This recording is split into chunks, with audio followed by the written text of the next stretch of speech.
Hello, Radhe Radhe, Ram Ram सभी के लिए। देखिए, आपका जो एग्ज़ाम है उसकी री एग्ज़ाम की डेट आ गई है। ठीक है, री एग्ज़ाम कब होना है तो आप लोग इसे देख लीजिएगा, और किस क्लास का होना है री एग्ज़ाम।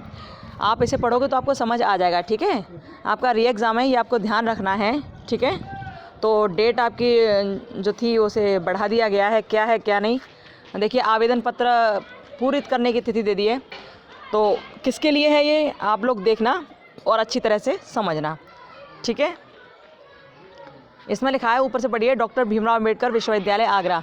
अब अधिसूचना को पढ़िए। पहले तो ये देखिए 4 तारीख की है। ठीक है, अधिसूचना हम लोग पढ़ लेते हैं। क्या है इसमें लिखा है, एतद द्वारा सूचित किया जाता है कि विश्वविद्यालय की LLB द्वितीय एवं तृतीय वर्ष, ठीक है, ये LLB के लिए, LLB की जो सेकेंड ईयर है और थर्ड ईयर है उसके लिए, और किसके लिए वर्ष, और लिखा है BALLB द्वितीय, तृतीय, चतुर्थ एवं पंचम वर्ष 2021 की परीक्षा में अनुत्तीर्ण छात्र छात्राओं के पुनः परीक्षा एवं उत्तीर्ण छात्र छात्राओं के श्रेणी सुधार की परीक्षा हेतु आवेदन पत्र पूरित करने की अंतिम तिथि 4 फरवरी को विस्तारित करते हुए 11 फरवरी 2022 तक निर्धारित की जाती है। ठीक है, किसके लिए ध्यान रखना है, ये है BALLB के लिए और LLB के लिए। ठीक है, LLB के लिए और BALLB के लिए है। ठीक है, तो आप लोग जो भी BALLB वाले हैं या LLB वाले हैं, उन्होंने यदि अभी तक री एग्ज़ाम का फॉर्म नहीं भरा हो, या उन्होंने अभी तक अपना इम्प्रूवमेंट वाला फॉर्म नहीं भरा हो, तो भैया आप लोग जल्दी से भर दीजिए। ठीक है, आप लोग क्या करोगे, जल्दी से भर दोगे, और जब आप भर दोगे तो फिर आपका एग्ज़ाम होगा। ओके, 11 तारीख लास्ट डेट है, तो आप लोग भर दीजिए। तो ये तो बात रही LLB और BALLB की। ठीक है, लेकिन जो B.Ed वाले स्टूडेंट हैं ना, जो B.Ed सेकेंड ईयर में, जिन्होंने 2019-21 के जो बैच के विद्यार्थी हैं, आपका जो री एग्ज़ाम होना है वो भी जल्दी ही होगा। बस बोर्ड ये फटाफट ख़त्म हो जाए, उसके बाद फरवरी में या हो सकता है मार्च तक ये लोग आपका री एग्ज़ाम करा दें। ठीक है, तो परेशान मत होइए, तैयारी अपनी पूरी रखिए। अच्छा, एक बात और कि पेपर 201 का अभी तक हमने नहीं डाला है, क्योंकि हम बहुत बिज़ी हो गए। हमारे घर में एक अनहोनी घटना घटित हो गई, इस वजह से हम नहीं डाल पाए। बहुत मतलब क्या ही कहूँ उस बात के लिए,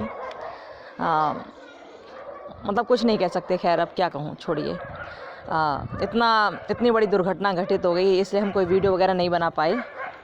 तो आप समझ सकते हैं आई थिंक कि घर में जब कहीं कुछ हो जाए, अनहोनी घटना, बोले तो डेथ हो जाए, तो बड़ा दिक्कत आ जाती है ना।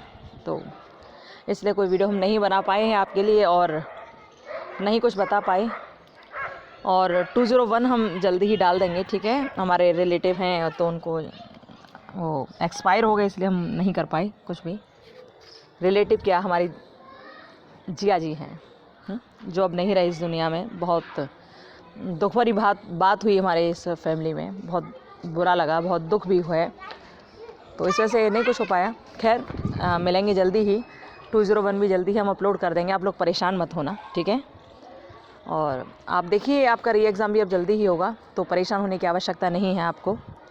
ठीक है, और क्या, ध्यान रखिए, खुश रहिए। और एक बात और, हमेशा ध्यान रखना, जब भी आपको अपने शरीर में लगे कि आप परेशान हो, आपको परेशानी है, ये ध्यान रखना। हम आपको बार बार कह रहे हैं, जब भी आपको लगे कि आपको कोई तकलीफ़ है अंदर शरीर में, कहीं कोई दर्द है, तो 1 रुपये वाली गोली खाकर अपने दर्द को मिटाने की कोशिश मत करना। आप लोग अपने चेकअप ज़रूर करा लेना। यदि वो दर्द 1-2 बार से ज़्यादा हो रहा है, तो आप लोग अपना चेकअप ज़रूर कराना। ठीक है, क्योंकि यदि आप चेकअप नहीं कराते हो ना, तो आपको समझ नहीं आता है फिर कि आगे कैसी पोजीशन होने वाली है। और यही हुआ यहाँ पर। वो भी ऐसे ही गोली खाते रहे, दर्द बंद किया, और फिर क्या हुआ, लास्ट में दोनों किडनी डैमेज हो गई और अब इस दुनिया में नहीं रहे। कल उनका स्वर्गवास हो गया, मतलब पूरा परिवार बिखर गया। इसलिए आप सबसे निवेदन है कि आप इस फैमिली का हिस्सा हो, आप लोग विशेष ध्यान रखिएगा। कहीं भी, वैसे तो भगवान आपको कोई दर्द कभी ना दें, लेकिन कभी आपके कहीं दर्द होता है, 2-3 बार से ज़्यादा होता है, तो आप प्लीज़ अपना चेकअप कराना, उसके बाद ही आप दवा लेना। ठीक है।